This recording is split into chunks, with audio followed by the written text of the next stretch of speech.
Hey, we just recorded an amazing podcast with former Navy SEAL Jared Hudson, who now hunts down human traffickers. He's also got a personal story that involves a lot of overcoming and a ton of faith.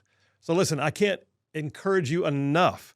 Go ahead and sit down, make yourself ready for the Just Right podcast, in this case with Jared Hudson. Yeah, let's do a show. 1, 2, 3, hey! Jared Hudson, welcome to the show. Hey, thanks for having me, brother. I'm glad to have you and appreciate you making time. So I'm going to do sort of an intro so folks know exactly who I've got sitting across the table from me right now. But so you're born and raised here in Alabama, right? Well, born in Lynchburg, Virginia, and when I was about 4 or 5, we moved here. So, but yeah, pretty much born and raised. So you're a here. carpetbagger. You came down from up north. Came down from up north. Came down from just below the Mason-Dixon line now. So still technically the South. We'll take it. Yeah. Bottom line though, grew up to become a Navy SEAL. That was your career. Team 3, if I'm not mistaken. Yeah, that's right. Sniper qualified. Yep, sniper.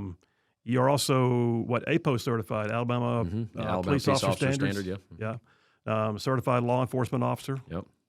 Spent time in law enforcement, even ran for sheriff of the largest county in the state of Alabama, Jefferson County. I was the sheriff runner-up is what I like to say because it makes me feel better. You were actually the Republican choice. How about that? There you go. How about that? And I'll be honest with you, too. We'll talk about that more later. But as a longtime member of the Republican Party and a former elected official myself, I watched your race.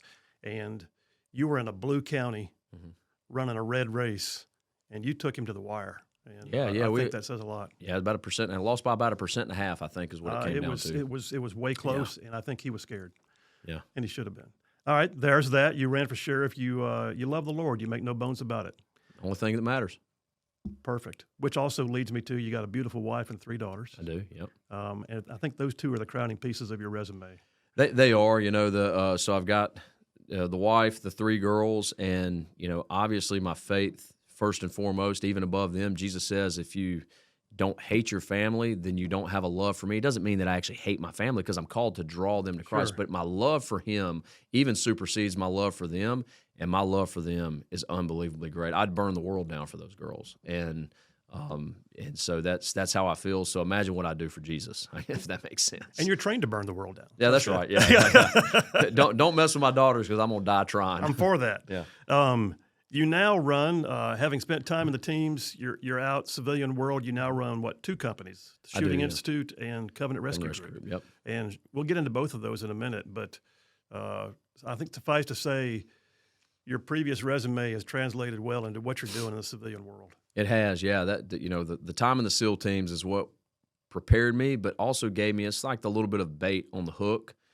And you still have to set the hook, but that's what gets people interested in who I am. Because SEAL, I'm just a regular dude like anybody else, but SEAL is a thing that people look at and they're like, wow, like you hear doctor, you hear lawyer, you hear politician, congressman, senator.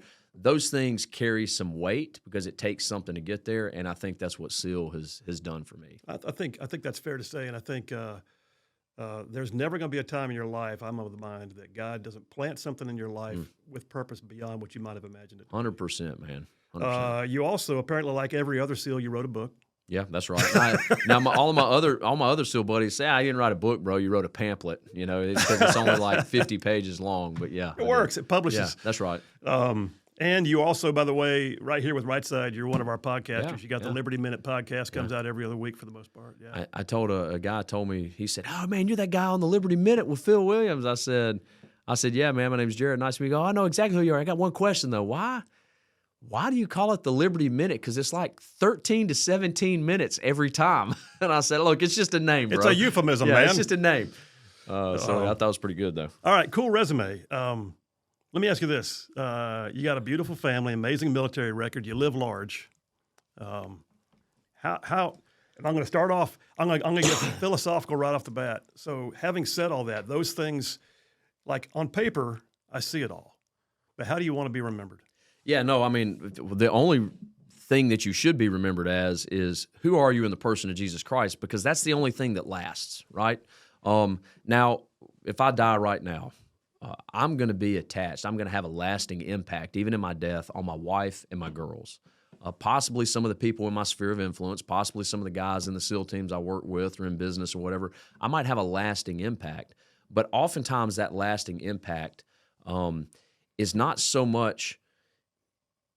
It's not so much who you are here physically. Does that make sense? Yeah. I really believe it's who you are in the person of Jesus Christ, because they look at it and say, "Man, that guy really was who he believed in." Does that make sense? Yeah, So it's and I believe it's in James. He talks about, "I'll show you my faith through my works." That's not a works-based salvation. Right. He's not saying that I'm working my way to heaven. I'm not doing X, Y, and Z, and that's going to get me to heaven. No, he's just saying, I have faith and I believe in Jesus, and because of that, you're going to see my fruits. My fruits are going to show that I believe in Jesus. Now, there's another aspect of that without getting too far off on this topic. You hear a lot of people say, "Oh, I let people see who Jesus is through how I live my life," right? That's what, I don't necessarily tell everybody about Jesus, but they get to see who Jesus is through how I live my life. Well, that's not good either, because Paul says, how will they hear if they don't have a preacher to preach? So there's two aspects to that. There's one, what I say, right? Scripture says a freshwater spring doesn't produce salt water. What I say is unbelievably important. But then once I say it, it's my actions that back it up. It's words, then action. And we see that with God. John chapter 1, in the beginning was the Word, right? Wasn't in the beginning was the action, was the creation. No, in the beginning was the Word was God, the Word was with God. And then all was made through him and by him, and without him, nothing was made. We see that in John chapter 1. First was the Word, what he spoke, what we speak. Then second is the actions that back up what we speak. And ultimately see in John chapter 4 or John chapter 1 verse 14, the Word became flesh and dwelt among men, right? And we see that in Isaiah. He says, "I was amazed." God was amazed that there was none who could stand before him. He's talking about when he was drawing the plan to create the world. None could intercede for man, so he said, "I'll take up my own strong arm of salvation." So God says, I'm going to make a world where sin is possible. I'm not going to make them sin, but I'm going to give them the option. And guess what? I know they're going to choose sin. And there's none that are going to be able to stand before him, but I'm going to make a way out of sin, and it's going to be through me. That's what God says, and that's who we should be. That's so 1 the lasting 10:13. That's right. So that's a lasting impact. The lasting impact is when I die, when I'm gone, when anybody looks, was Jared Hudson, was his actions, how he raised his kids, the husband he was to his wife, how he was to his friends, the guys he went to war with, the guys that he worked with here, stateside law enforcement. Did his actions match the words that he said? And those are the two important things. So when I'm remembered, I want to be remembered as a guy whose actions matched my words, because ultimately that should, as a Christian, that should give not honor and glory to me, that gives honor and glory to God. That guy really was who he believed in. I think that's awesome. And let me ask you this, because I'm going to chase a rabbit for a minute. I just heard probably 5 times in the last couple of minutes you quoting scripture. So, like me loosely quoting scripture. Okay, it wasn't too awful of a paraphrase, but most of it was pretty accurate. Yeah. And also when you said that, it would click verses in my mind. I think I responded back a minute ago, 1 Corinthians 10:13. Yeah. So I'm a firm believer in memorizing scripture. My personal, I call it my life verse, is Joshua 1:8 and 9.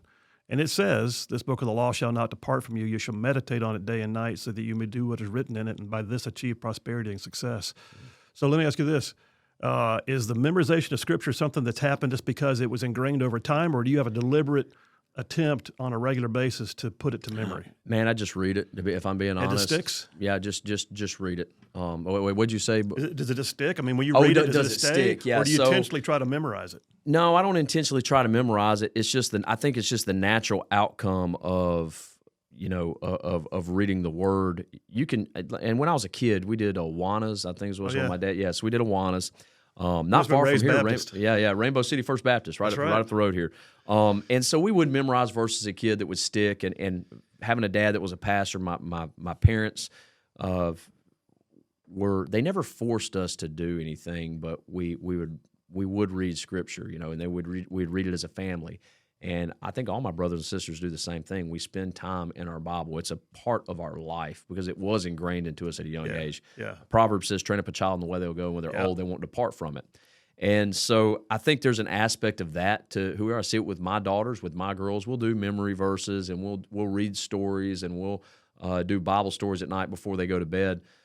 So I do believe that's important. However, my parents' faith is not my faith. My parents' faith is not what's going to get me into heaven. Perfect. My dad's faith wasn't my mom's faith. My mom's faith wasn't her kid's faith. So we have our own faith in the person of Jesus Christ. So I do believe that you can't always lean on your mom and dad if they were Christians or if they were not Christians. You're going to answer for what you do. And what does that mean? When I say what you do, how do I transact with the person of Jesus Christ? Faith is not a work. I can have faith in the person of Jesus Christ and accept what he's done for me on the cross, or I can do what Pilate does, wash my hands and believe the lie that I'm innocent of this man's blood. So there is an aspect of you that is involved. Does that make sense? There is. Now, me being involved for just who I am, and everybody's different. Some people might write it down. Some people might memorize it. I would go on deployments, and I would just write because I could memorize better writing. I'd start in Genesis you're on a 6-month deployment to Afghanistan. If we weren't opping, we're watching movies. I can quote movies and all that, and my wife drives her crazy. How do you know these movies? We watch tons of movies on deployment. And I would write just word for word, just what I was reading in my Bible. My granddaddy told me, he said, hey, read a Proverbs a day and it will make you wise. And I gave him, before one deployment, I gave him a Bible I had when I was in high school. I think the only thing I ever read was Proverbs. I'd read Proverbs a day and I would annotate it. And I gave it to him, and literally it was all marked up. And I said, I read a Proverbs a day. And he told me, he said, well, that's good, son, but I didn't mean only read Proverbs. You ought to read the rest of the Bible as well. So there's that aspect too. We pick the things that we like. And I've learned that over time. And now I do the Bible throughout the year in about 10 months. It takes me to go through the whole Bible. Yeah. So let me ask you, it sticks. It does stick. Yeah. And obviously, I would say you definitely had some intentionality attached to it too. But let me ask you this: has there been a time? And I'm really chasing a rabbit right now. But has there been a time? Because God's word never comes back void. Yeah. Has there been a time when you were in the thick of something and a verse came back to you that you hadn't even thought of for a while, and it just like, wow, I needed to ponder on that for a minute? Yeah. So I don't know if it's one that I'd never thought of for a while. I'll use a training example. A lot of times I hate Bud's training examples because a lot of guys that just tell Bud stories is because they have no war stories. That's what I've learned. They've never killed anybody or, actually been in combat. The training stories I'm not big on, but this is one where this would apply, I guess. There was a Master Chief, and I believe his name was Guild, Master Chief Guild, if I remember right. I'm probably getting it wrong. I could text somebody and see. But either way, he was doing a program. He was part of a program where he would mentor Bud students as they were going through. They were trying to get numbers up because training was pretty much the same across the board. Standard the same. The percentage was the same. They increased Bud's classes. We had 366 start with ours in class 264, and 32 actually graduated SQT and got a Trident, right? So, you're looking at less than 10% by the time you get selected to go to a SEAL team. And then once you get there, now you've got, sniper school. We lost 60%, 40% of us graduated and became snipers. And these are all SEALs, right? So we lost 60% in sniper school that had to go back to a team and didn't get sniper quad. You lose, like Green Team, selection for development group, what everybody refers to as SEAL Team 6, Special Mission Unit. Those are all SEALs. A lot of them good dudes, but you'll also lose 60% of those, and 40% of those guys will become Special Mission Unit SEALs. So there's always a selection process where there's an attrition rate. Make sense? And they're trying. Well, there should be. As it should be. If it was easy, everybody do it, right? Exactly right. But what they're doing is they're trying to increase those numbers because we need more SEALs, we need more snipers, we need more guys screening for Special Mission Unit. Right. Because of the way the war was going at the time. This is 2006, and he was going through Buds with us, and he would meet with students, and he would say, "Hey guys, look, this is what people do." He would go to the NFL, go all over the place, and figure out what mindset things, and all kinds of things. He'd bring it back and try to present it. And he said, every warrior across, the all of history, all of the planet, all of history, had a mantra. They had something they held to, something they leaned on, whether it was their belief system in a God, whether it was their family, whether it was whatever it is as a mantra. And I'm some dumb redneck kid from Alabama, 19 years old. I didn't know what a mantra was. And he said, what's that one thing that you can hold to that will help you make it through this process. Because if you can hold to something else besides the pain that you're going through, the distress of, hypothermia, cold water, getting beat and buzz, all that stuff. If you can hold to something else, you can make it through. But if you concentrate on what you're going through, you'll never make it. Right? That was kind of his, and I'm not saying I necessarily agree with all that, but that's what he was putting out. And so I prayed to God. I mean, I knew the one thing I held to was God as a Christian. Grew up as a Christian, right? Got saved when I was 6 years old. Asked Jesus into my heart. Like, God, what could my mantra be? I think it has to be in you. I'm here for my family, for me. I want to do this, but it's in you. What is it? It was 2 Corinthians 12:9, I believe, is the verse that says, it's when Paul was asking God, he's saying, hey, take away these thorns in my flesh, right? Whatever the issue was. People, some theologians say, believe it was a sight. Some people believe it was other things. But he said, take away these thorns in my flesh. He asked 3 times, and God 3 times said no. And then God says to Paul, he says, my strength, this is 2 Corinthians 12:9, my strength is sufficient for you, or my grace is sufficient for you. My strength is made perfect in your weakness. And I thought, that's it. And so that is a scripture that the Lord gave me in that time that I really didn't even, I'm sure I'd read it before, but I was a young kid. It's not like it was just brought up to my mind. I remember specifically reading that as I'm praying, reading that in a Bible, in my study Bible, and being in 2 Corinthians, and that scripture stuck out at me. And so that's what all right, God, your grace is sufficient for me. Your strength will be made perfect in my weakness. And that's in that book. Buds wasn't that hard as far as a physical standard. Like you could pass, I could probably even now at 40 years old pass most of the standards. I can still do the O course. I could probably do first and maybe second phase 4-mile time run times. I could probably still do the swim. It's not actually that hard. It's the continuation of it through injury, through constant work that makes it so hard.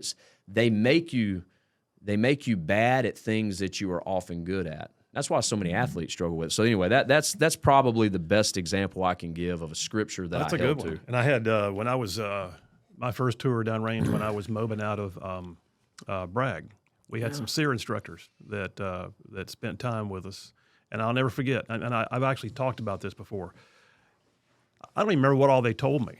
I don't remember how to do my search and rescue dot, but I probably could now. But the reality is, one thing that stuck out with me was he said at one point he like just stopped in the middle of it, like it was an unplanned moment, and he goes, "Hey, let me just say, if you don't already have something bigger than yourself that you believe in, you better get it right now before you go downrange, because if they ever take you, you better have something to hang on to that's more than you." Yeah, that's right. Yeah. And for me, that was my faith. Yeah. And for me, that was mine in downrange was Psalm 91, the soldier psalm they call it. That was my wife's on my first deployment. And my wife's the one who gave it to me. No, I don't okay. think I even knew Psalm 91 until she gave it to me. No, I didn't. My wife can quote it word for word still. Absolutely.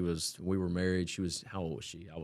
I think I was 21. I might have been 22, and she was 19 when we got married. And we got married, and 2 months later, I rolled to Afghanistan, and it was a great deployment. Man, it was the Wild West. We're killing everybody we came in contact with. Those bad guys. It was what you trained for. It's what you desired. It's what you were going to do. It was great. Now hindsight being 2020, it's like, should we have even really been there? Now knowing what we've done, or at least seeing how they pulled out of Afghanistan. And but at the time, man, it's what you wanted to do as a young SEAL. And my wife, though, she knew that. She knew that what we're going into, what we were doing, and she prayed Psalm 91 every day. That was her verse. Charlene did the same. My wife did the exact same thing. You look at my notes. That's a perfect segue. Let me do this. No, I can't even read your notes. Tell me. I can read I'm the only one who can read my notes. That's important. That's the only thing that matters. So tell me about your wife. So y'all met, and she's a team wife, obviously. Yeah, she is. Which is not easy. No. Yeah, she. We met. We were just talking about this the other day. I think she's 3.5 years younger than I am. I'm 39 right now, and she's about to turn 36.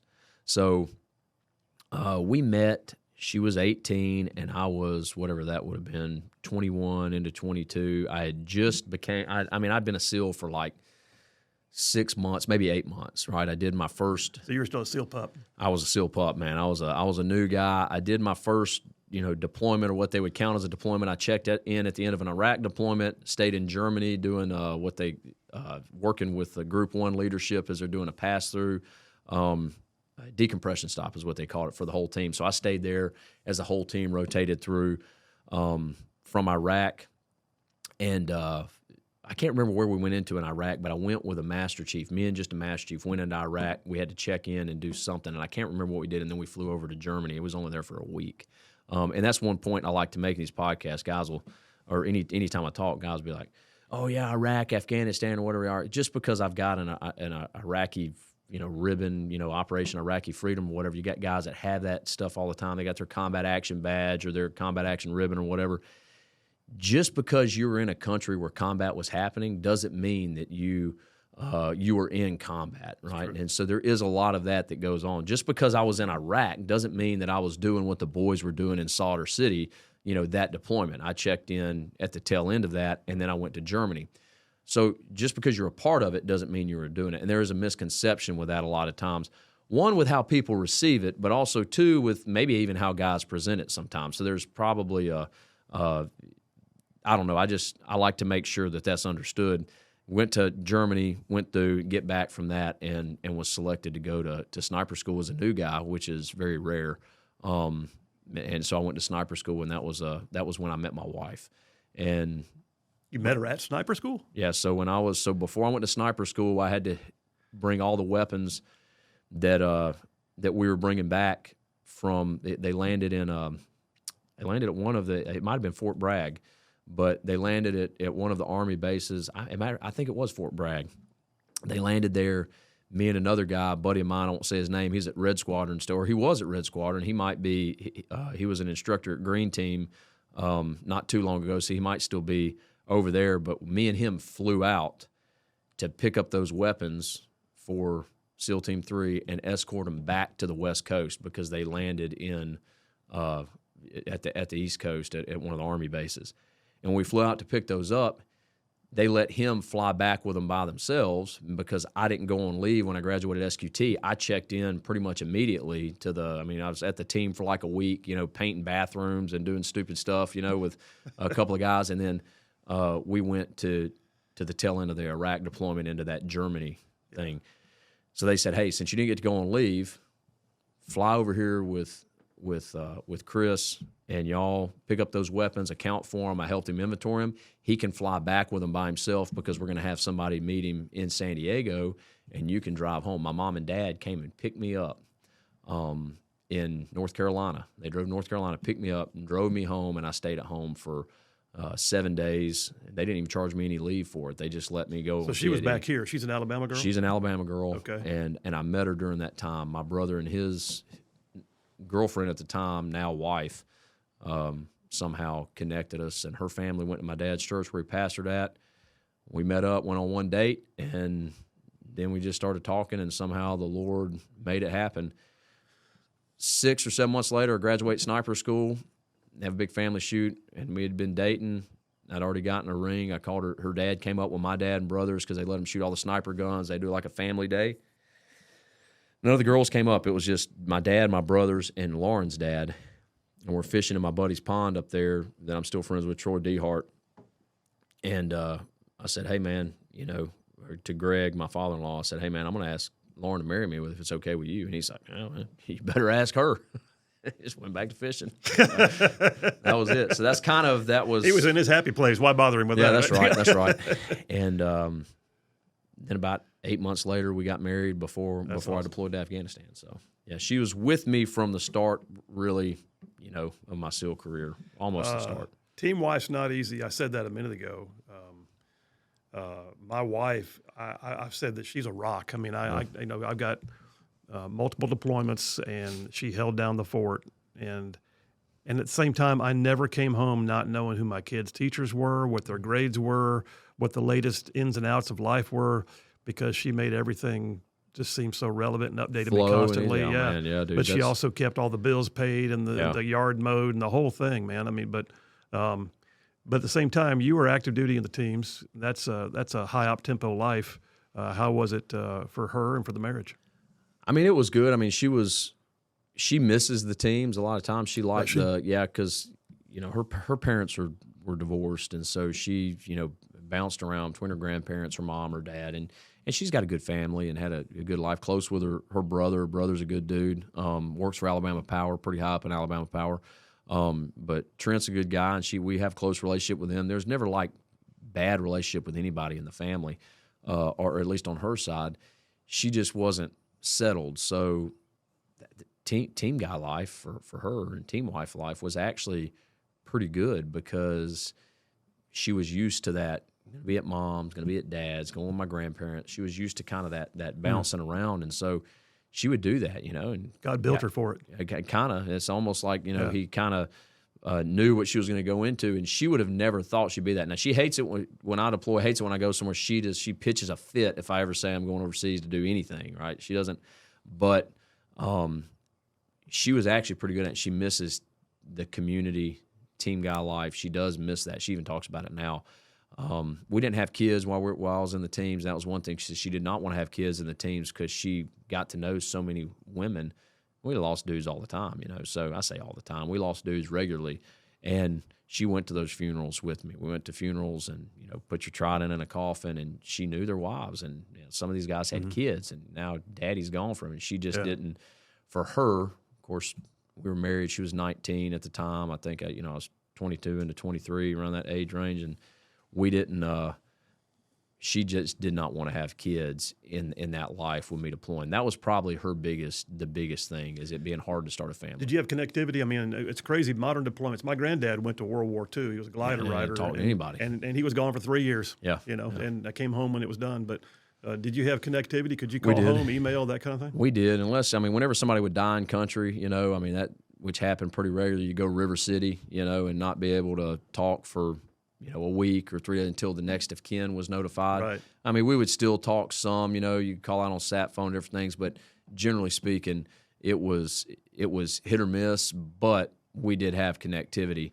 We were on a fob one day, and I was talking to her on the phone on a green line, and, a little bit of a delay. We're just talking, and all of a sudden here, a mortar came in, or a, recoilless rifle rocket came in and hit, and it's like, hey, I got to go. We got to get to our fighting positions, and she's like, what was that? And he just hung up the phone and bounced. So she did deal with stuff like that she talks about now that she didn't like at the time. My wife tells the exact same story. I'm sitting on the roof of our safe house in Afghanistan where my team was located on a sat phone talking to her, and all of a sudden something went cha-choom. Yeah. And she goes, what was that? I said, nothing, baby. And I'm looking at one of my guys going, what was that?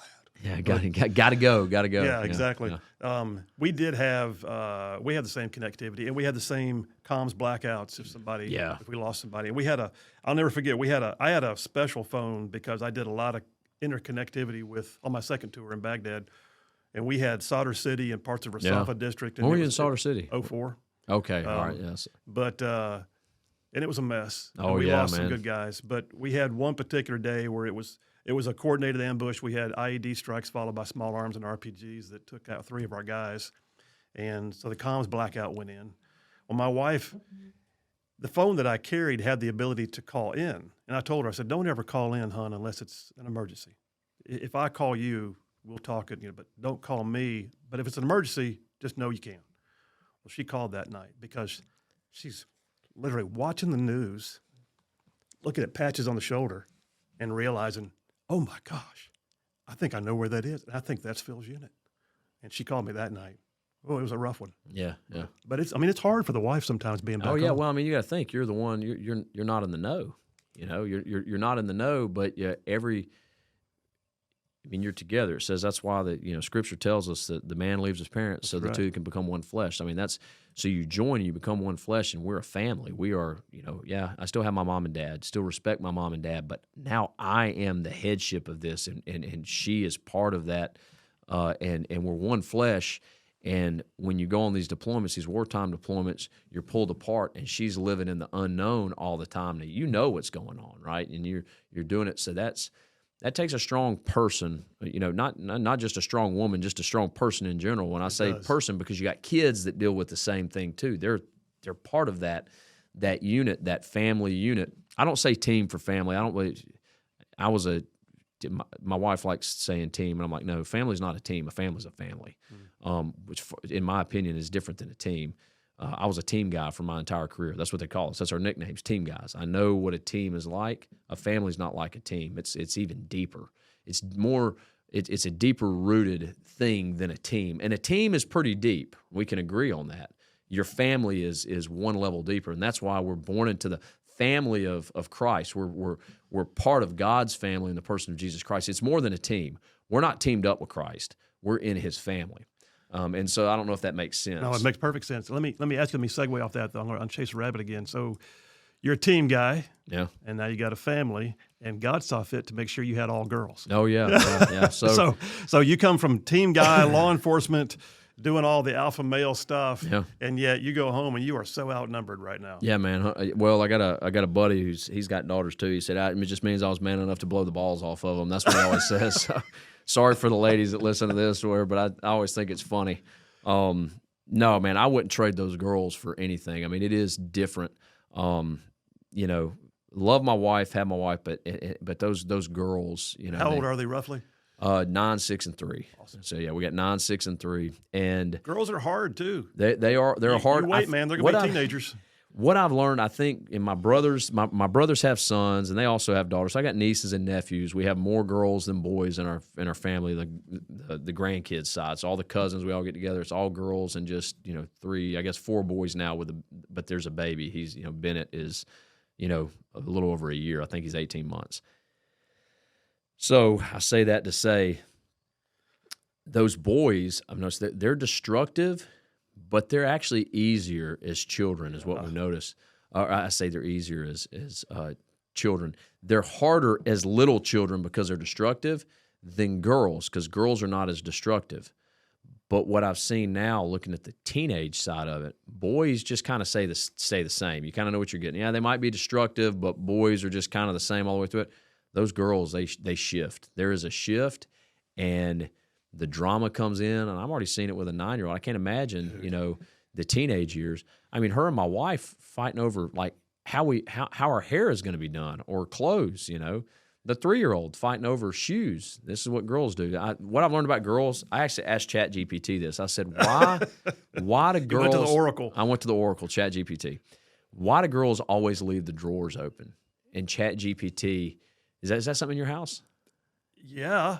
Dude, I am going to have a panic attack over drawers and cabinets in the house. It's pure laziness, I think, is what it is. A lack of discipline and laziness. I refuse to affirm or deny anything that you just said.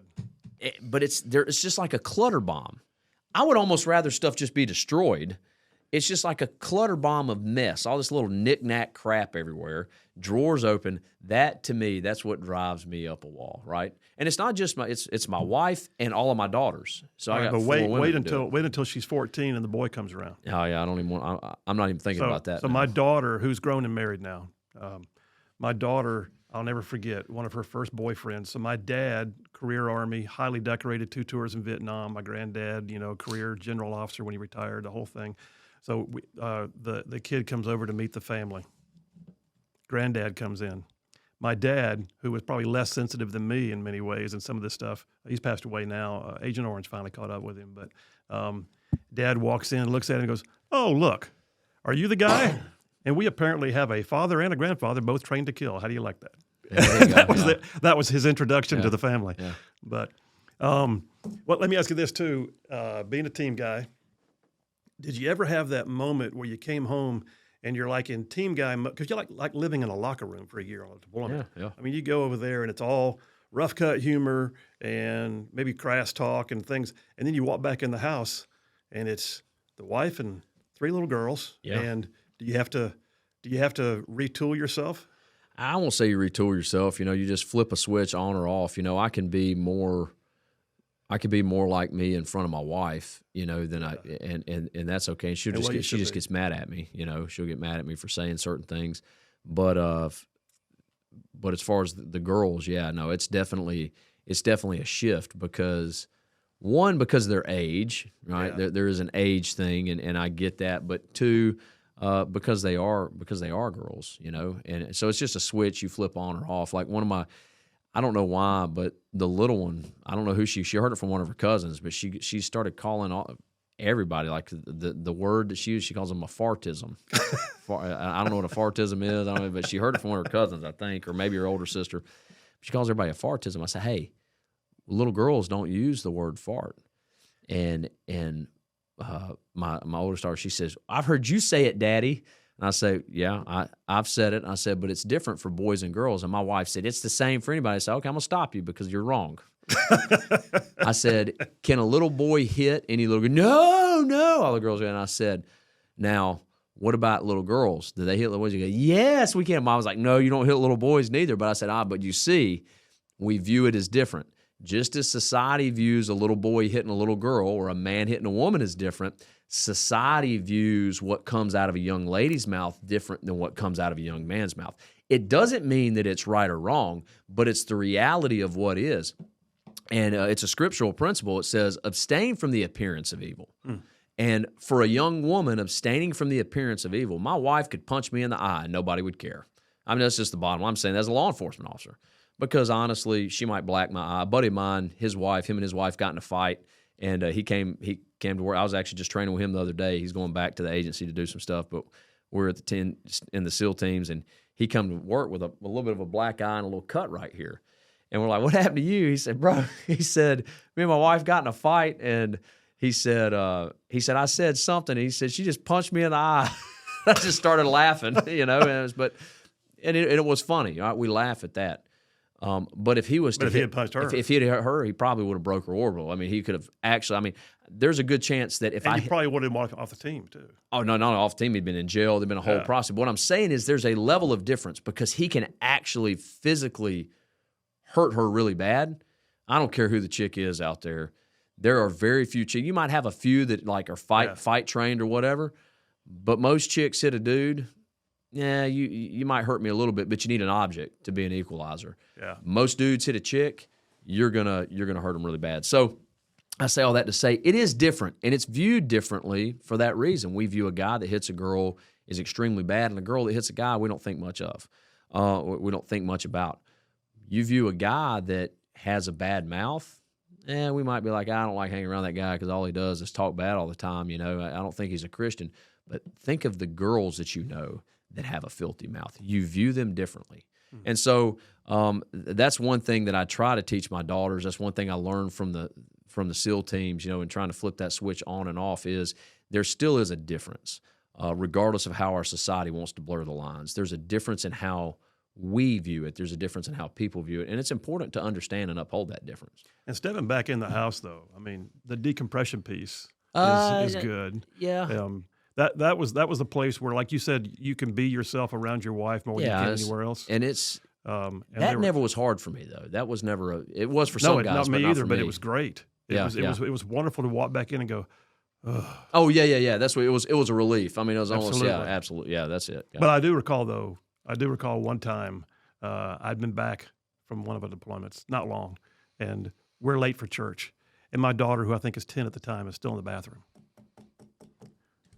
And I go up to the door, and she's in the bathroom. And I called her Tootie when she was little. I said, Tootie, pinch it off. We have to go. And my wife leans down the hall and goes, did you just tell your sweet little girl to pinch it off? And I went, I did. Yeah. So I had to retool to recalibrate some of my lexicon. What you say, yeah. Well, let me ask you this. And I'm gonna switch gears here a little bit. Would you? Because I see the things that are in your life. I see the way you talk about your family. I see the way you talk about your faith. Obviously, I can imagine. I mean, my training was a lot different than yours, but I can imagine the dedication and the resilience it took to do the things you did militarily, combat deployments, what you're doing now with your businesses, which I'll get into in a minute. You consider yourself to be a mission-minded person? Well, I mean, yeah. I mean, obviously, and I think that might just be a thing that men have maybe more so than, let's say, women. Women, and I've learned a lot about women because I have a wife and 3 girls. I'm around them right now. So they're very relational. And We have a HR person that works for us. I've known her for a long time at Covenant Rescue Group. She's kind of our office manager in HR. Unbelievably relational. That's why we hired a female for that role. And men are not. And I would say one step further, yeah, I already have that more of mission mindset or complete the job mindset or whatever you want to call it. I would take it one step further with me. I do cherish relationships I have and friendships I have, but at the same time, the mission supersedes the man sort of thing. That's kind of and I definitely lean more to that than I do relationally, which is why I think God gave me 3 girls, is He's teaching me how to probably balance the relationship and the mission a little bit better than I have in the past. All right, so that's a long-winded answer. No, it's a good answer.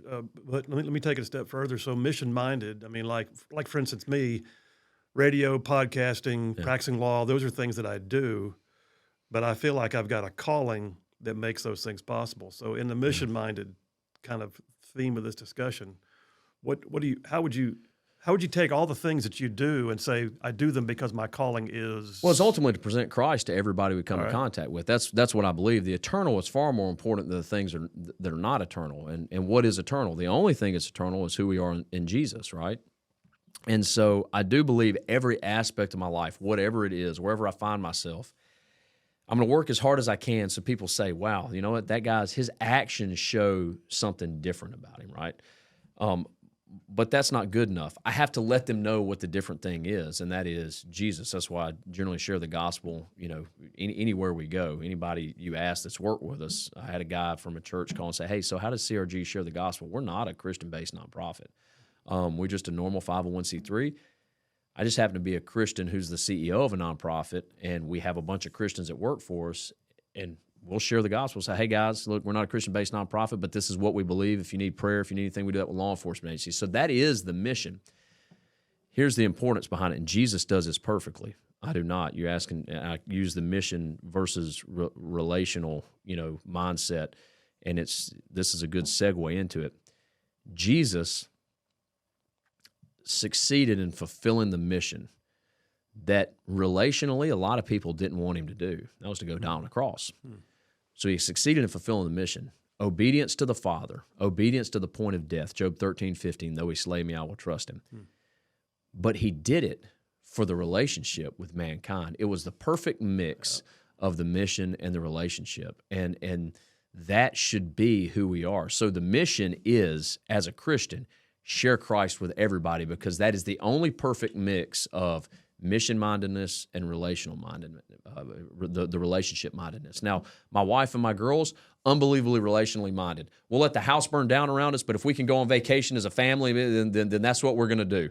And it's like, well, okay, we can't do that every other week. We're not billionaires that can go and do all this. But let me tell you what, they'll do that. And every one of my buddies say their wives are the same way, right? When can we go do this with the kids? It's just, and the movie that I like to use an example. Have you ever seen Old School? You know the movie Old School? Oh, yeah. So Vince Vaughn is in there. He's like, you sure you want to do this, bro? They're up on stage to get married. She's like, yeah, what are you talking about? Be quiet. And he goes, no, you sure you want to do this? I mean, look at her. There's my wife down there. She's holding the baby. Look, she's just sitting there watching, judging. Look at the baby. As a unmarried guy, I never got that part. I mean, I always thought it was funny the way Vince Vaughn talks, just watching me, judging me, look at the baby. Now that I'm married, 100% get it, because that's it all the time, and because the family relationship is what they are so in tune with. Oh, yeah. So we're grandparents now, by the way. So even more so. And my wife's grandmom name is Sweetie, which is a perfect fit. What's your grandpa name? Cap. Cap? I'm Cap. All right. Cap and Sweetie. But Sweetie told me yesterday, if we don't get down to see the grandbaby sometime soon, I'm going to lose my mind. It's like, hey. And I want to see them too. But for her, it is way beyond anything I could ever put my finger on. But for you, it's your work. It's this mission. And it might be sharing the gospel, and you have to find that perfect mix of it. And that's why I bring that up, is because the mission mindedness that I have, it would go too far one way, and I would work all the time.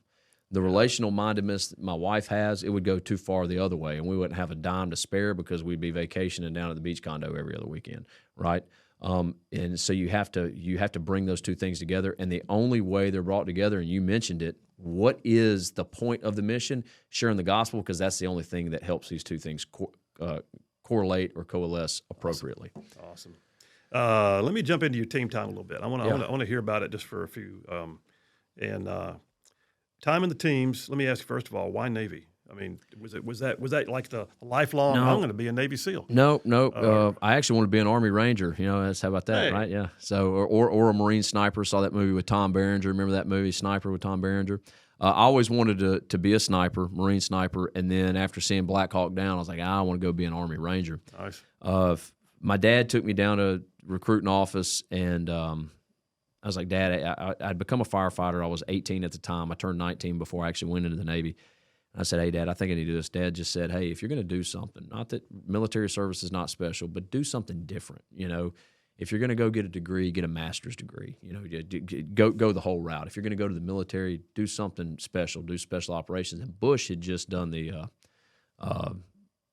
contract. You go Ranger, X-ray for the Green Beret, SEAL contract, PJ. So it was the SOCOM contract. Call them SF babies. Yeah, so when you're trying to up that number, so you don't have guys in the regular military going over there just trying to get anybody they can, get the top candidates. So I went and did that, and the hardest test, it was actually SEAL, Air Force for the PJ and the combat controllers. Then it was the Army for the X-ray, and then Ranger contract, or I think now it's called RASP, if I remember right, to actually go to battalion. And then finally was the Marine Corps had an 0311, 0311, their infantry contract, where you could go to screen for MARSOC after, I think, 1 year in the infantry. So somebody's probably listening. They could tell me where I'm wrong. Were the Raiders standing up by then? Yeah, they were. They had just, I think it was 2005 that they had started standing the MARSOC Raiders up out of Force Recon. Not Recon. Everybody's like, oh, Marine Recon. Recon is a regular infantry, battalion that do some, different things. But I'm talking about Force Recon, their Special Operations Command.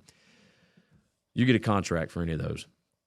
And SEAL was the hardest. So I just said, all right, Lord, I'll do the SEAL, and if I pass that test, because it had to swim, the run was a little bit harder, had to do more pull-ups. Were you a big swimmer before you got there? No, not at all. I could. Really? I mean, I could swim. I wasn't going to drown if I fell in the lake, but I wasn't a swimmer. I didn't. You weren't drown-proof to that point. I was not drown-proof, and so I said, if I can pass this thing, then that's the route I'll go. And it was physical, and then the written test. You had to score so high on your ASVAB, which is easy, and I did that, and I passed it, and I said, all right, Lord, I guess this is the route you want me to go. I got a contract.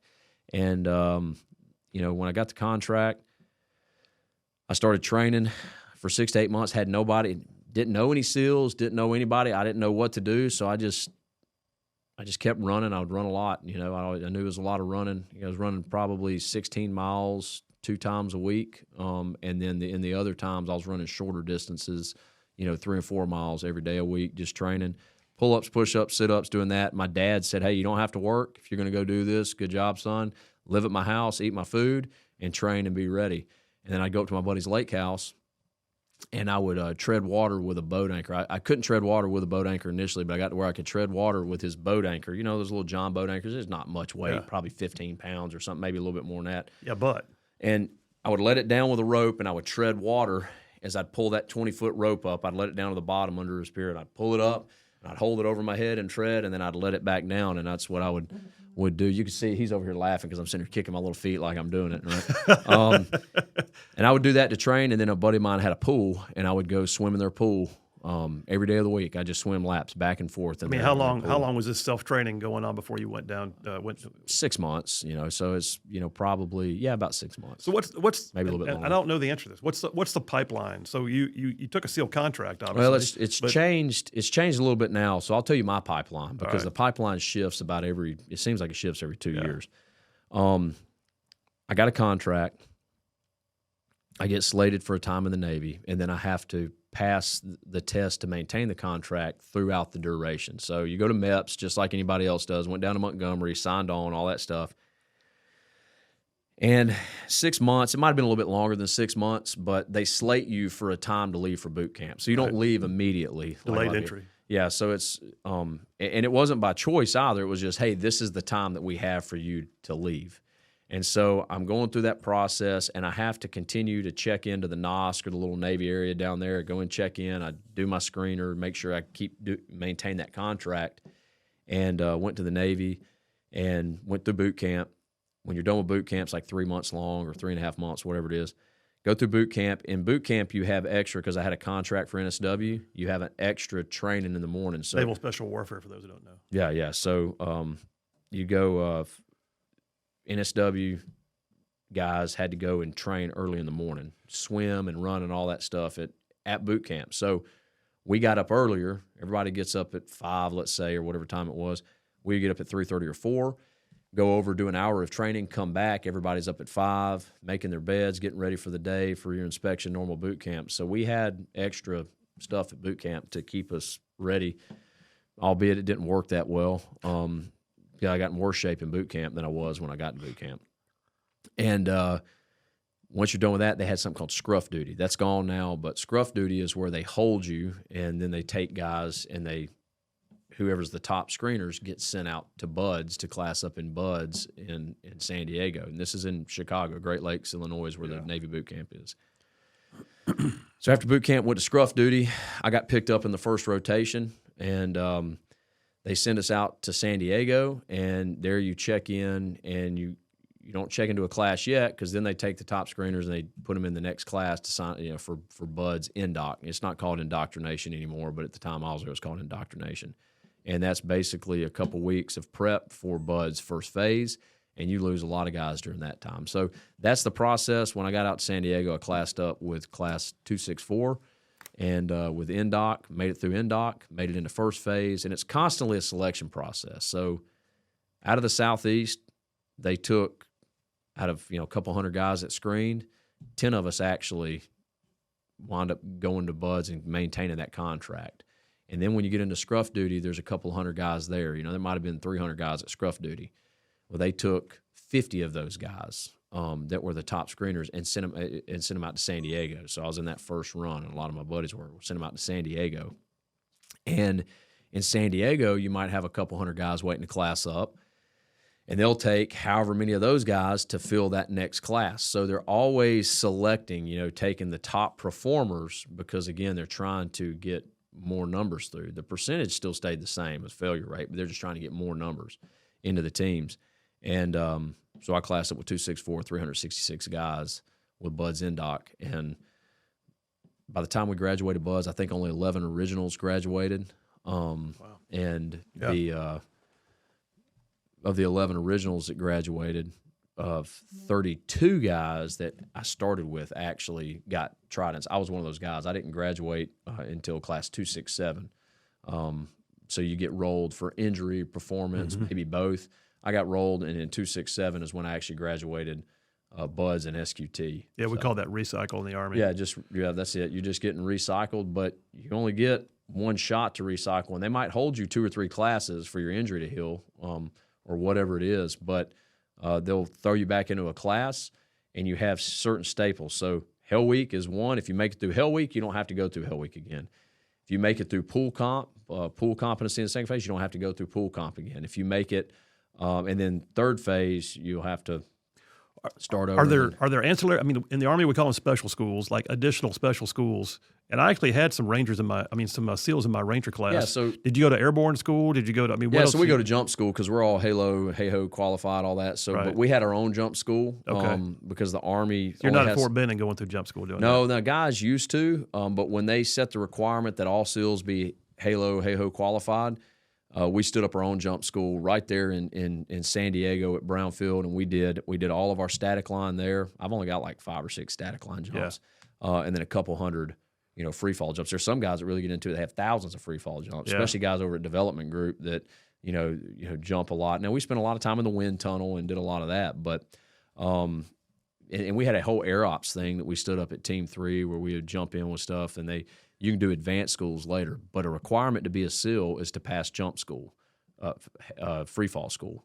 And some guys wouldn't pass it. Some guys make it through BUDS and then they fail jump school. That was one of the dreams I never got to go do. Yeah. Free fall? By the way, is that still considered a primary insertion technique for the teams? Is that?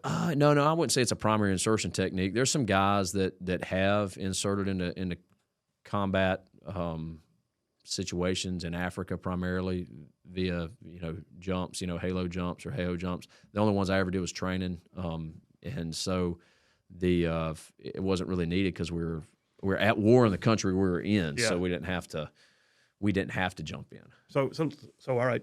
I see the pipeline. I see you got trained. Let me ask you this real quick before I move on to deployments.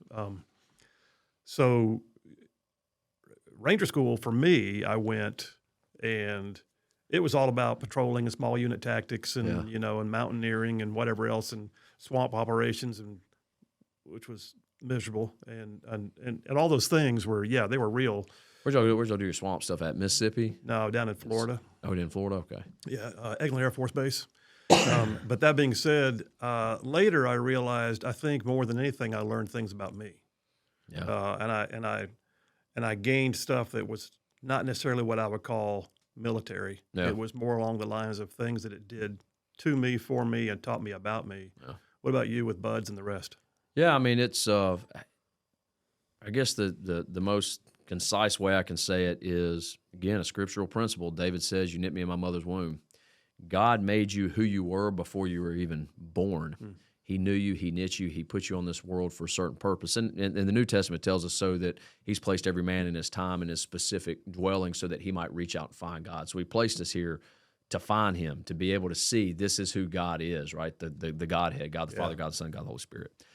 So I do believe that aspect of it, but he made you a certain way, right? He made you to find him, but he also made you a certain way to share him with the world around. I don't believe, what I've learned is I don't believe everybody's like, oh, yeah, they trained you that way in buds or they trained you that way to be a SEAL. No, that's not what they're doing. Notice everything I've talked about is a selection process.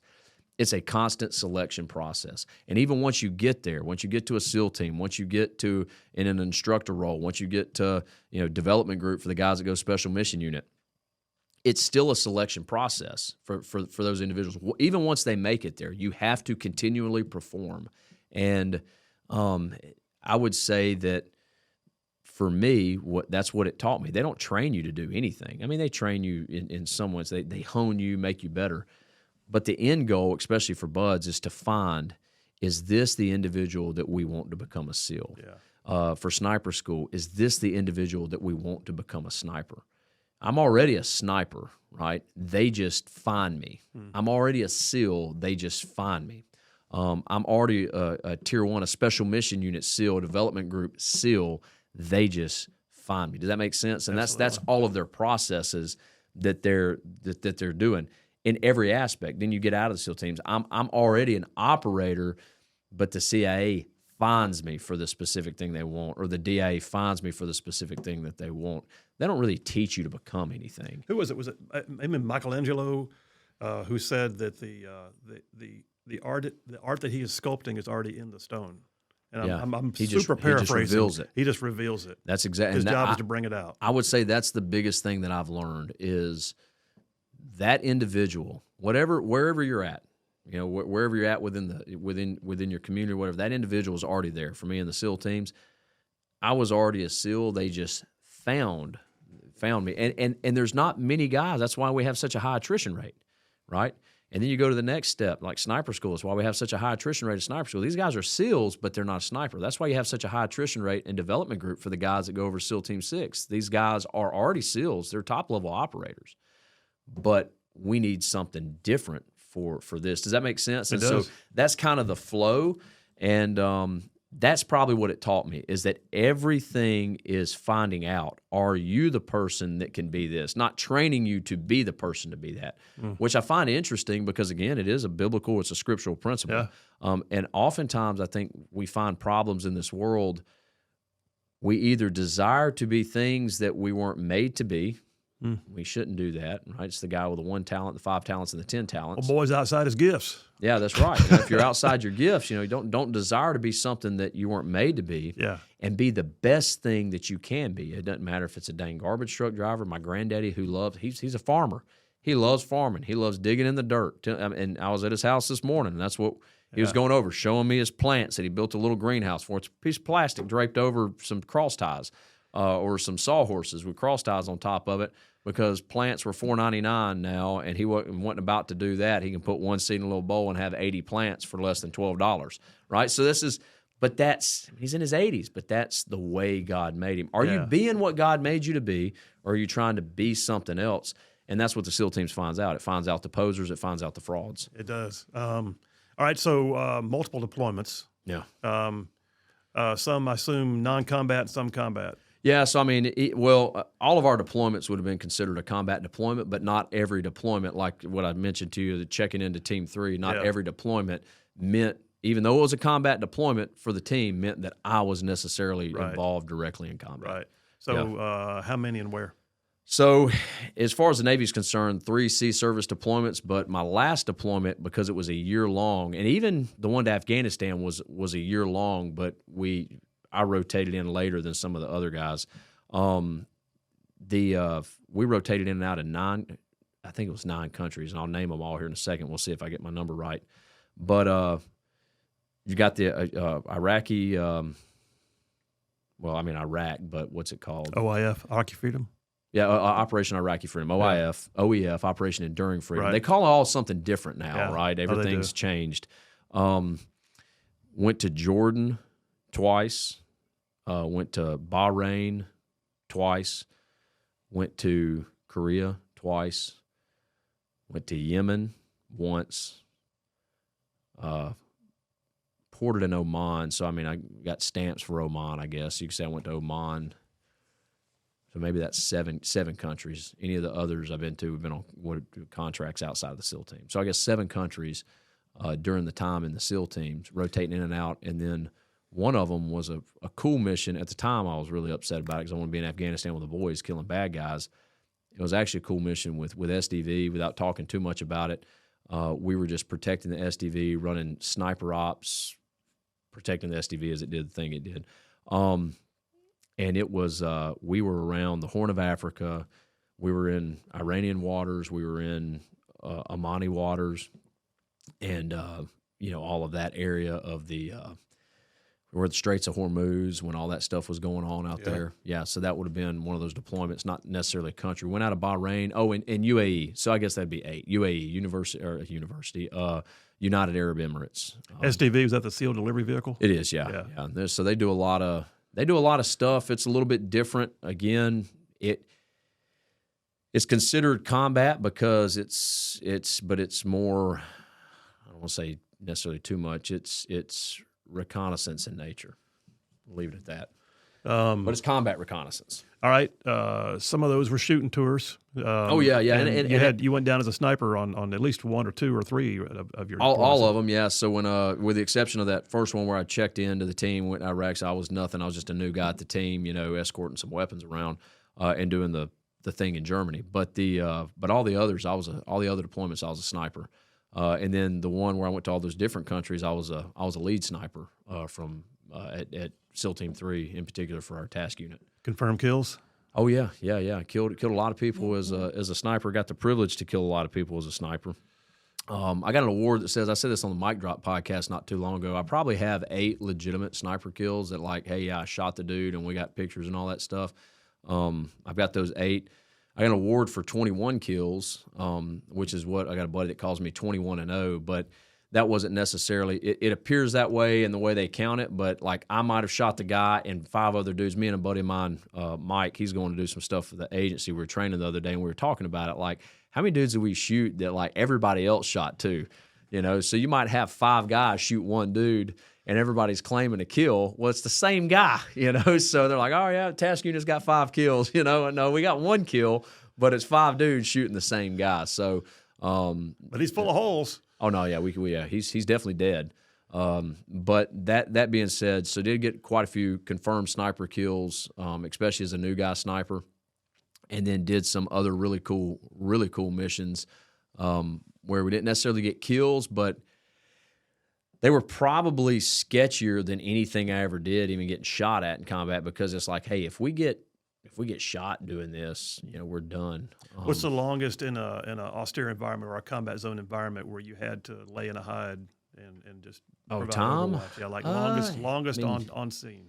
On scene, probably 72 hours, I think, somewhere around 3 days. Yeah, Okay. and I mean, it's not like you're just like laying here like in the movies, just not moving at all, Pissing on yourself and the whole yeah, thing. no, it's not that. No, don't piss on yourself. Don't crap your pants. Don't piss. No, nobody does that. Just roll over and pee and make and but I would say I think 72 hours was the longest one that I was in a sniper hide on, and we would move, and we were breaking down that sniper hide and moving around. Two-man team?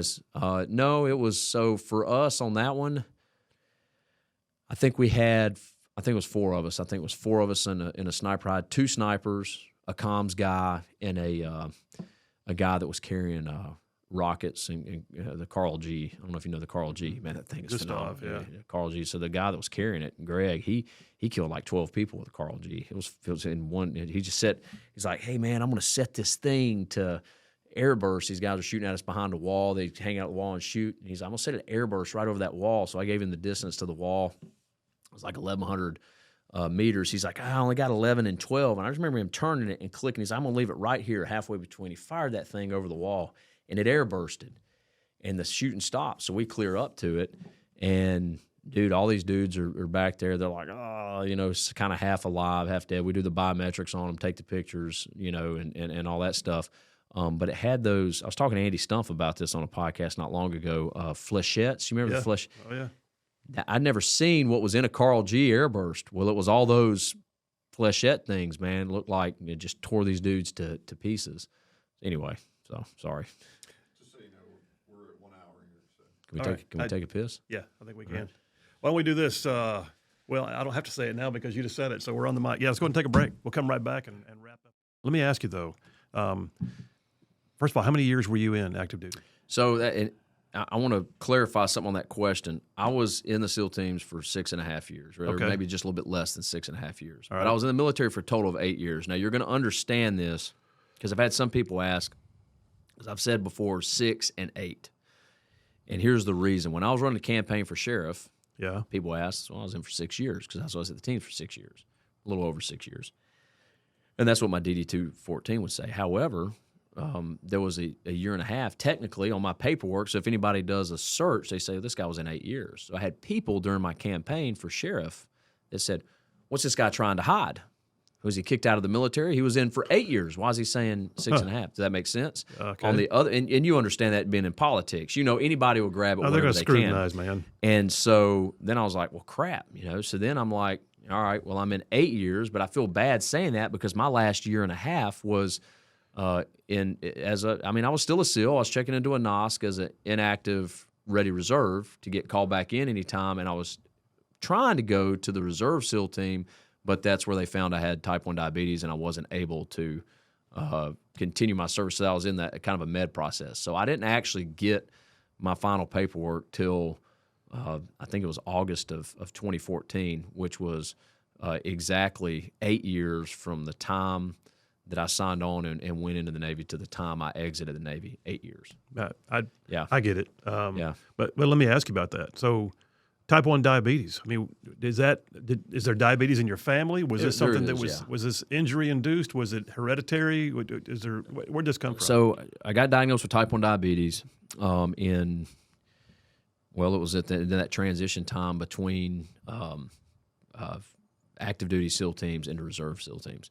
And my mom had diabetes, and at the time, I remember going to the Group 1 medical doctor and him saying, and me and my wife and even friends in San Diego, they weren't in the military or anything. They're just friends we had in San Diego we went to church with. They live in Coeur d'Alene, Idaho now. Is it Coeur d'Alene, Idaho? Yeah, yeah. They live in Idaho now, in Coeur d'Alene, and he's a prosecutor. But they were laughing because I get back from all these deployments, and I'm like, hey, I might get out. I'd screened positive, for development group to go to Green Team, did the run, the swim, all that stuff. And the reason I say that is they actually used that against me because they're like, there's no way you have diabetes. That's what the Group 1 doctor said. He said, there's no way you have diabetes. And I was like, I don't think I have diabetes. He said, we'll retake the test. Come back again. I come back the next day. He said, be sure you fast for 12 hours. Fast for 12 hours, come back again. He's like, triglycerides were out of whack that they had run, and he said, "Could you feel it? I mean, was it not slowing at the you down time. at all? No. Now looking back on it, yes, there were things that I was feeling that I thought was just normal, everyday pain and everyday issues. that it was actually related to diabetes, but I didn't know it at the time. You know, it's just different things I can talk about in a little bit. But no, there was nothing that made me think that I had diabetes. And he's like, "There's no way you've got diabetes." The second time, he said, it was a Friday. He said, "Do me a favor. When you go home this weekend, don't eat a bunch of chips at the Mexican restaurant. Don't drink," which I didn't drink anyway. But he said, "Don't drink. Don't go out to the bars. Don't." He said, "You ain't got to fast," but he said, "Just do kind of like a chicken and broccoli sort of thing." He said, and I remember eating. I remember my wife fixing chicken. I was like, "Hey, we need to do this so I can make sure my stuff is right." He's saying it's wrong because maybe what I ate beforehand. So literally the whole weekend eating chicken and broccoli, and salad. Wow. Monday coming in, my blood work was okay. It was good. And but I remember that as I was getting out. So I transitioned over into the reserve side, come back home to Birmingham, Alabama, and I wound up losing about 25 pounds I think it was 26 exactly, but my wife showed me a video of it the other day. She still had saved on her phone.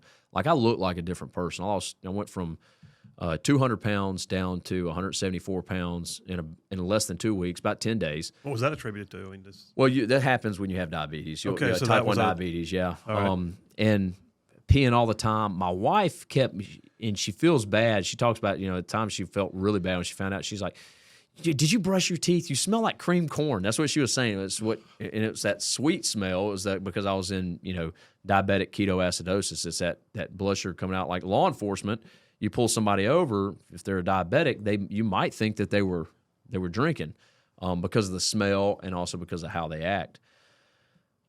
So a buddy of mine's medic said, "Bro, you sound like he said, "Everything you're telling me," I was hunting with these guys. I was passing out at the base of a tree. I'd found me sleeping out there. He's like, "Dude, all your stuff you have going on sounds like you have diabetes."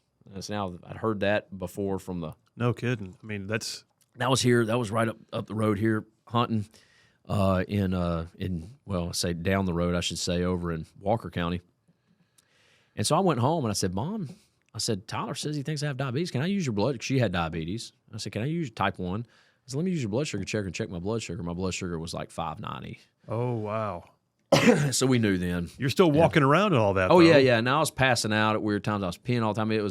So all of the things, everything was blurry. Like, I remember thinking, my eyes, especially at night when I'd see lights on vehicles, I remember being so blurry, and I thought it's because my eyes were so used to running on night vision all the time that it's almost like the lights are too bright. Yeah. I remember telling myself, talking to my wife about it. I'm like, "God, do these lights not look star clustered to you?" And because your blurriness in your eyes start happening, go to the VA, start the process. SOCOM Care Coalition gets involved because it's not uncommon. Now I definitely can't be a SEAL. I can't go back into the SEAL team's active duty. We're going to let my wife finish nursing school. I was going to go back in and then try to screen for development group again to go to Green Team and go to the East Coast. And the reason I bring that up is because when I left, my chief, who came from Red Squadron Development Group, picked a few of us, and we went out. I remember I borrowed his fins to do the swim in. Passed the test and everything. They had the board out there where they're sitting and do the psychological eval and all that stuff. And I don't know the process anymore, but he told me, he said, "Jared, if you stay in, if you stay in, you're going to get a slot in Green Team. You're going to go. You're going to go over to development group." That was your dream, wasn't it? Do what? That was your dream, wasn't it? Well, that's what I wanted to do. I want to stay and do that. But I was also at a point where my wife had her school paid for here in Birmingham, Alabama. She had been waiting on me a lot. I was jaded about some of the stuff. I didn't like the Obama administration. I mean, there's all the things that anybody deals with, And I was like, okay, I appreciate that, but I really wanted to go home. So that's the choice that I had.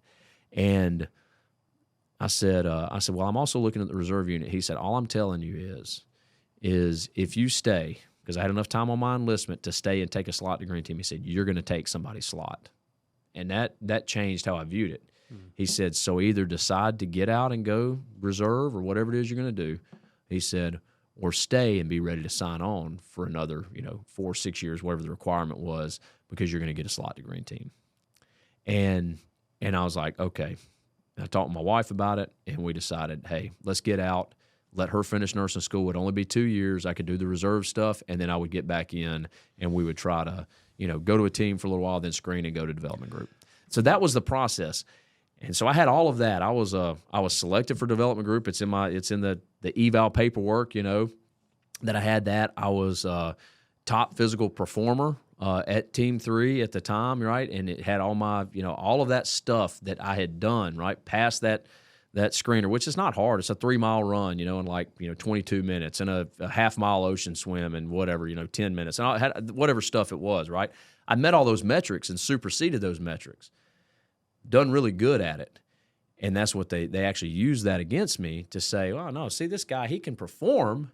He just can't be a SEAL because when you're insulin dependent, you can't jump, you can't dive. Yeah. And so I couldn't be a SEAL. I was like, well, I don't want to be in the regular Navy. And that was kind of the back and forth. So SOCOM Carrier Coalition assigned an attorney who worked pro bono. He's out of Birmingham, former Marine sniper. I won't use his name. He's asked me not to use his name on the air and stuff, but he's done this for a lot of veterans. Good guy. And he helped take care of me and helped me get my VA, my retirement IDs, my like TRICARE for my family, or I forget what it's called, but it's TRICARE essentially, right? And get all that process, and that was about a year and a half. Do you have any idea how much of that time when you were still on active duty you might have been toting that type 1 diabetes around with you? They think at least a year because Really? they can do blood work back that far, yeah, and to confirm that I had it on active duty. So the way it worked, I could have been in the regular Navy, but I couldn't be a SEAL. You can't be a SOCOM or JSOC operator and be insulin dependent, which I get now. I understand that. I understand why. And so they took me through that process. So even though I was out of active duty as a, what's the word, like a dishonorable discharge out of active duty, no issues, re-enlistment code, all of that stuff, and I was in the reserve side, everything was good, I could not maintain my SEAL status. So you said you didn't mean dishonorable discharge. No, honor. Oh, honorable yeah, discharge. no, honorable. I'm sorry, not dishonorable discharge. A regular. I was a good discharge. I don't want honorable, that to be yeah. recorded. No. Honorable discharge. It wasn't anything bad. I could re-enlist. Like I had everything I could do. I just couldn't be a SEAL. So the way it works, I could not retire from naval service, but I could also no longer be a SEAL. So how is this? I mean, you're obviously still a pretty robust dude. I mean, you're still working out. You're still living large. You're still doing law enforcement stuff. Yeah. How is that physical situation impacted your life? I mean, it's not obviously impact. I got these stupid insulin pumps and stuff on my arm, which is pretty amazing. It's funny going in. You see the guys without legs and stuff with prosthetics and everything. I had testicular cancer, and I have a prosthetic, nuts. And my buddies say you're one nut from a Princess Warrior. You do? Yeah, I do. Yeah. Okay. That came from something in the teens, but I was already at that when they found that I was already had all my 100% VA, retirement IDs, all that stuff. So there was nothing else to gain, but I still had to go and have that surgery and go through that process. Wow. But so I have prosthetic there, and these two things are considered prosthetics in the VA because it's a prosthetic pancreas, an insulin pump, and a blood sugar thing, and it runs to my phone right here. So you can see, like, it's pretty cool what we have, to take care of it. See, it runs my blood sugar on my phone right there, so it runs that. My insulin pump, is another app on the phone that hey, deliver insulin as I need it. And so these are considered prosthetics because they're outside of normal. Kidding. Yeah, so I'm in there, and you're looking at dudes that don't have 2 legs, and I'm like, I got more prosthetics than you, bro. He's sitting there without legs, and so it's so it has impacted because One nut in a pump. One nut in a pump, man. I mean, that's it, dude. So I say all that to say it has impacted, how I live my life. I can't deploy like I used to. Like even contract work, I couldn't be a federal agent at the time. Now I'm a federal TFO with Homeland Security, but I couldn't be a full-bore federal agent because I was looking to get picked up by the U.S. Marshal Service when all this happened and rolled out. But you couldn't be insulin dependent. I think they've changed that now, where it's okay, but it did limit tremendously what I could do. So being straight up about it, I mean, knowing how you've lived and the way you've lived, I mean, was there any bitterness? You ever question God on it? No, not for this. No, I never questioned God on this. I mean, it's my honest opinion. If I would have lasted, and me and my wife talk about this and laugh because she probably would have been in the same boat. Her school was paid for. Her nursing school was paid for here. I would have lasted about 6 months out of the SEAL teams, and I would have jumped right back in, and I would have, probably hit a deployment, gone over and screened, and tried to go to development group. Now, I might not have made it through Green Team, and I was a sniper school instructor when I got out, so I was selected for sniper school and even checked in with Monty over there. Monty LeClaire was the chief at the time, and that was about the time I got out and all this happened right then. So I could have gone back to sniper school as an instructor. Like I probably wouldn't have made it 6 months. And would have been back in the SEAL teams. So I'll be honest with you. I think you just said a ton to people who might be watching this that have setbacks. Yeah, I think without meaning to, you literally said a ton to people. But if you had to, like, turn and face somebody who's facing setbacks and say, "Here's how I view things," what would you say? The Lord just used that direct to keep me out of what my natural inclination was, because He had a different route for me. Now, I could be wrong on that, but that's what me and my wife believe. I would have been back in the teams. She would have been here going through school. We would have been apart. We wouldn't have had we had a miscarriage on our first child, and then we wouldn't have had our second child. So we wouldn't have had either of those that we dealt with. We wouldn't have met the people that we met. Our life would look different, and I very well could have been in. I could have been with any number of my buddies who have died between now and me being out. We look at that, and I would gladly take their place. Don't get me wrong on that. I would take any of my buddies' place who have died, but my wife might not be as willing to give me up. My daughter's definitely not. And so it would have changed our life tremendously. There was a song that reminds me. I'm chasing a rabbit again briefly, but there was a song that came out. Amy Grant, one of the early leaders of contemporary Christian music, she had a song called "Angels Watching Over Me," and it was all about the things you can't see them happening, and you have no idea they happened to prevent the things that could have happened. Yeah, and like the reckless car that ran out of gas before it came my way is one of the lines in the song. Or I would have. Let's say I would have stayed in. Let's say I would have stayed in, and I would have gone over to Green Team and gone through it. There's a good chance that this untreated, what I had untreated, that's right, would have shown up in the strenuous, in the worst places. 6 months of selection process at Green Team, and it could have killed me. I mean, I could have. It would have been one of those things where you push through it, and you never get seen, you don't know what's going on, and you wind up dying because of it. Just on the training side.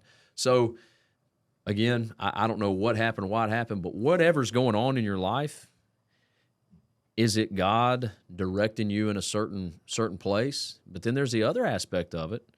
A lot of issues we have ain't got nothing to do with God. It's got to do with us doing the opposite of what God wants us to do, and that could be it as well. All right, let's move into current day. So you get out, and I see both your businesses. You got the Shooting Institute, and you got Covenant Rescue Group.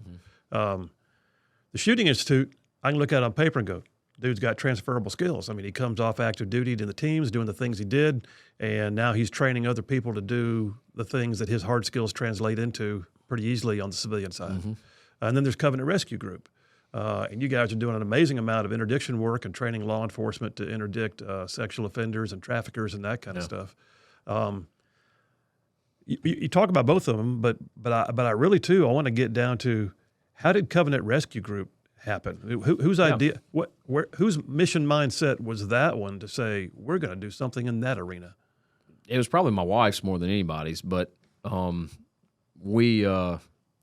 Shooting Institute started actually before I got out, and it's going through all this stuff. Me and a buddy of mine out of Indiana, Troy D. Hart, I mentioned him earlier. We started the Shooting Institute, and together, and he kind of ran it, and then the business became what it was when I got out. And the Lord blessed and grew. Did law enforcement training, then started doing DOD contracts, learned how to write DOD contracts, finished my MBA online kind of during that time frame, learned how to write contracts, met a bunch of people, met a guy named Ed Acosta out of UAB who helped me write contracts and obtain some of my first prime contracts to the government, did a lot of subcontracts to JSOC and for the enablers that were supporting Delta and SEALs, and then finally got picked up for a few special forces units. Just continued to grow. Like, it wasn't just like, hey, we're doing some civilian classes. It went from a few civilian classes all the way into now I'm back and doing training for the SEAL teams. A buddy of mine from SEAL Team 4 hit me up the other day and said, hey, can you run a concealed carry course for us if we bring you up sometime middle of the summer, depending on what funding looks like. So I say that to say the Lord just opened the doors and blessed TSI, and we were doing really well. The TSI, the Shooting Institute. started doing security stuff. DB8 is the Security Institute because they didn't like the word shooting in a lot of it with these schools and all. So we would write reports for schools. We would write reports for churches. We would look at their insurance policy, talk with insurance agents, get a riders on their policy to cover whatever exposures they had. You're familiar with some of that stuff with what you've done as an attorney. So a lot of it wasn't even the skill set that transferred over. It's just something we learned to do, something I learned to do in my MBA, write reports, and just started doing that with different schools and different organizations. And in that process, somehow got involved with anti-human trafficking work with Operation Underground Railroad, and from there did some work with them. From there, got involved in some more anti-human trafficking work with a ministry called Far Reaching Ministries, run by Wes Bentley out in California. And finally, my wife said, we had people just giving us money. I mean, like literally, when I say I got guys writing us checks for $10,000, $15,000, $5,000, and I was like, what do I do with this money these guys do? I give them an invoice for it from TSI? So I took it to my CPA. He said, y'all need to start a nonprofit. Nonprofit, yeah.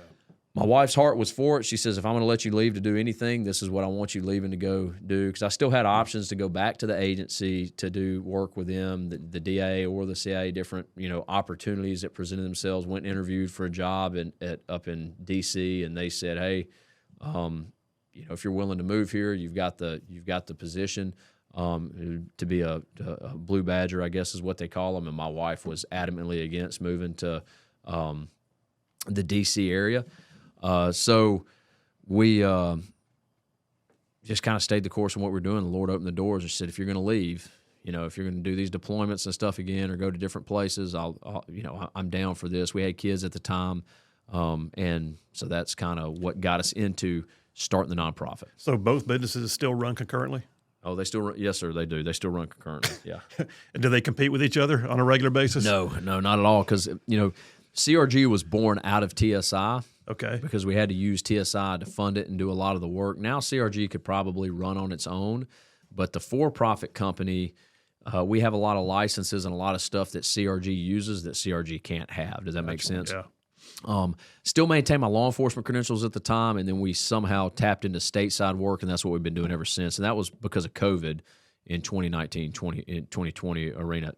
Covenant Rescue Group's just a strict 501c3 nonprofit. Doesn't cost the agency anything. We run on donations and grants and all that stuff, but primarily a donor base, grassroots effort to make sure that law enforcement agencies get the training they need to impact, in particular, sex trafficking, even more particularly child exploitation. So that's what we do with Covenant Rescue Group. TSI is just a normal for-profit company. We do firearms, CQB, all that. So if I go work for an agency for TSI, they got to write me a check. And that's kind of how we work. CRG, I mean, there's a murky subculture out there that bad things happen on a regular basis that a lot of the world doesn't even see. It runs under the table. Yeah. And you guys, and I know because you've been on my show a bunch of times, and you've also, I see you in press releases all the time. I can't tell you how many times I've picked up the paper, seen a sting happen in so-and-so county or so-and-so state, and CRG was in the middle of it. You guys actually train, but you also assist. Am I correct? Yeah. So it's you would be familiar with this. It's definitely a Green Beret type, model, or a Ground Branch type model, or something where you have a combat advisor overseas, and you might be working with the indigenous forces, and you're training them, teaching them what you want to do, and then you go hit a target with them. Well, you're very much involved. I'm still, strapped. Got my heater and everything running in with the boys. It's just the boys are a bunch of Yemenis guys, a bunch of Afghanis, a bunch of whoever they are, right? Afghan National Army, the commando mission, you have one operator, maybe two operators, and 10, good guy Mujahideen fighters, right? 10 Muj going in to take down this target. That's what we did. We do the same thing with local law enforcement. We have our team of individuals, which normally consist of about 10 folks total, that work with takes normally about 20 folks total from an agency. Some agencies will have more, and some agencies will have less, and we'll have to bring more people. But we train them on how to do it. Then we set up a live operation and show them that what we teach actually works, and that's what leads to arrest. Now, it is a training environment. So when they do a press release, we arrested 10 guys, let's say. We average about 10 per operation. That's the average across the year. Some will do 17 and some will do 6, but the average is 10 across the year. We do that operation with those local agencies. Out of that, they might get more cases. The feds might be able to adopt a case if they want to. So they'll still have more stuff they'll have to work on, and we'll follow up with them and see what they need help with. But the initial thing that we do is train them how to target people who are specifically looking to buy or sell kids for sex. And then they can then do it on themselves for other options. That's our goal. We want to work ourselves out of a job. There's 18,000 police jurisdictions, whether it's sheriff's office, municipality, whatever, across the nation. 3,100 sheriff's offices. We'll never hit all of those jurisdictions. Been any one of those particular ops that sticks out in your mind as one that just like stayed with you, like you saw or understood? No, not things? necessarily. I wasn't on this op in particular, but I mean, I was working it. One of our other guys was on it, and we set up the training and did it. But this guy, after they arrested him, showing up for a 14-year-old girl, they found that he had he had video and images of him having sex with his own 18-month-old daughter on his phone. So we ripped the phone. We had that. So now we have a child pornography production and distribution. And the feds adopted that one. Obviously, that's. And I hope he went away for a while. Yeah, he did, and that's the only reason I can talk about that case, because its disposition is over. I want to say it was dealt with probably 2 or 3 years ago. So you helped them actually build the case to make it that's what we're doing. Admissible in evidence and everything else. Yeah, so our goal was to teach them how to build a solid felony case. Let's use state of Alabama. That's where we're sitting, and it's easier for me to memorize. State of Alabama, we're looking for 13A6, 122, 124, traveling and solicitation of a minor with electronic device, and then 152, 13A6, 152 is our human trafficking charge. You were actually part of that when getting that legislation passed.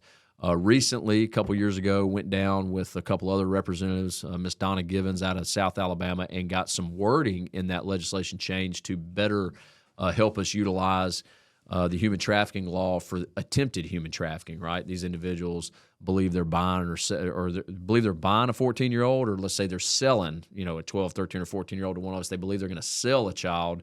They're selling it to a law enforcement officer. We're able to roll those individuals on an attempted human trafficking now, because we just changed the wording a little bit. So we work on the legislative side I don't believe in adding laws. I don't think we need to add anything. We just need to, use what we got. You're familiar with that as a legislator.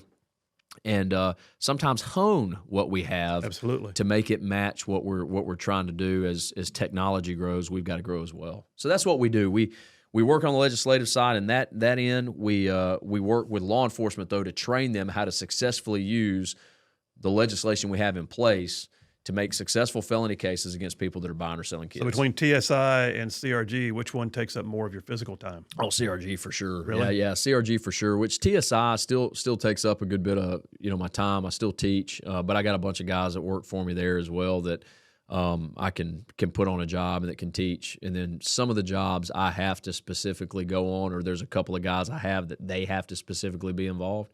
But other than that, TSI just it's pretty easy to keep running. I mean, it's pistol, carbine, CQB. It's what we do. A little bit of explosives every now and again, sniper stuff, but it's shooting, clearing, all that stuff. CRG is constantly morphing into a new thing. I'm going to go to a meeting here in just a few minutes when I leave here on another style of operation that we're working on, and we're going to fly out. We've been invited out to an agency that's doing this style of operation next week to see what they do, to see how we can implement that in our training for these other agencies that we're going to. That's awesome. So, well, I would imagine, I mentioned a minute ago, has there been one that stuck with you? And you talked about that guy.